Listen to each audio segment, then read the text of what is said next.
At present, our table looks this way. Now I want to add a row that covers the full width of the table. So come back to the code editor, add one more row,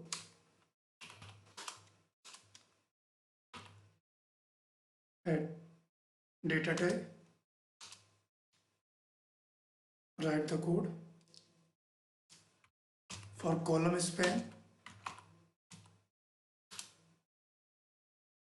because we have 4 columns 1, 2, 3, 4, and I want to cover the full width of the table.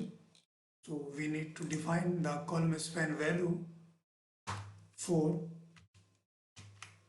and data for this row. This is the tentative result. Save the file and come back to the browser,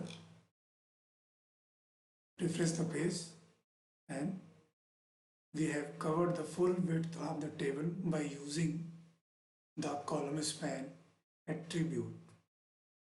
This covers or expand the column area by using column span.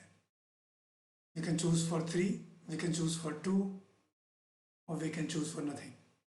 Thank you.